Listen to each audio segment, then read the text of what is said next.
अस्सलाम वालेकुम viewers, welcome back to our channel. मैं हूं आपका दोस्त सुलेमान। जैसे कि हमारा मकसद है कि हम बिजनेस के रिलेटेड वीडियोस बनाते हैं, तो उसी तरह से आज की भी होगी वीडियो आपके लिए इन्फॉर्मेटिव।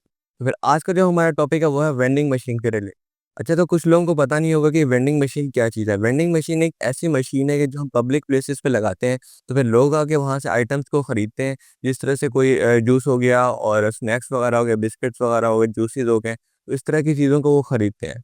तो ये है वेंडिंग मशीन। अच्छा, तो जो वेंडिंग मशीन का जो बिज़नेस आइडिया है, ये कोविड के अंदर बहुत ज़्यादा बूस्ट अप हो गया था इंटरनेशनली। और अगर हम बात करते हैं पाकिस्तान की, या पाकिस्तान में इतना बूस्ट अप नहीं हुआ था, लेकिन आज भी इसकी नीड है। तो ये एक यूनिक बिज़नेस आइडिया, अगर आप इसको स्टार्ट करते हैं, तो आप एक बहुत अच्छा प्रॉफिट जनरेट कर सकते हैं। अगर हम वेंडिंग मशीन की टाइप्स की बात करते हैं, तो इसमें स्नैक्स वेंडिंग मशीन आ जाता है, ड्रिंक्स वेंडिंग मशीन आ जाता है और कॉफ़ी वेंडिंग मशीन आ जाता है।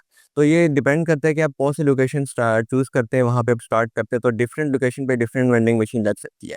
अगर हम इसकी मिसाल ले लेते हैं, जिम की अगर हम मिसाल लेते हैं, तो वहाँ पे आप अपनी पावरफुल ड्रिंक बना सकते हैं, कि जिस तरह से आप अपना को पावरफुल मिल्क शेक बना सकते हैं, जिसमें हम केले, खजूर, बादाम डाल सकते हैं। और इसके अलावा जो जिम के अंदर आप पावरफुल ड्रिंक्स रख सकते हैं, यहाँ से आपको बहुत अच्छी सेल मिलेगी। अगर हम इसके अलावा और लोकेशन की बात करते हैं, तो आप यहाँ पे हॉस्पिटल्स में लगा सकते हैं, स्कूल्स में लगा सकते हैं, यूनिवर्सिटी में लगा सकते हैं, मॉल्स के अंदर लगा सकते हैं, सिनेमा के अंदर लगा सकते हैं।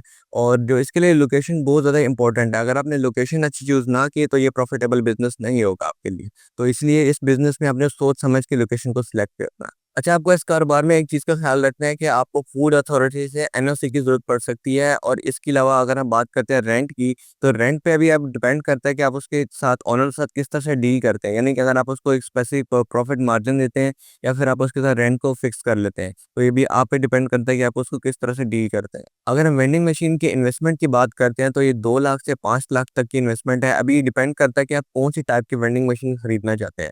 अगर हम इसके अलावा बात करते हैं कि अगर आपने कोई एक्स्ट्रा इन्वेस्टमेंट करनी है, जिस तरह से सिक्योरिटी के रिलेटेड और स्टॉक के रिलेटेड, तो आपका खर्चा बढ़ सकता है। और इसके अलावा अगर हम स्टॉक की बात करते हैं, यानी रीफिलिंग की बात करते हैं, तो आपको एक लड़का हायर करना पड़ेगा कि जो आपको स्टॉक को हर रोज़ सुबह-सुबह रीफिल करेगा। अगर हम बात करते हैं इसके प्रॉफिट के रिलेटेड, तो इस बिज़नेस के अंदर अगर आप इसमें रनिंग आइटम लगाते हैं, तो इसमें आप 10 लाख तक की भी सेल कर सकते हैं। लेकिन ये डिपेंड करता है कि आपकी लोकेशन कौन-सी है।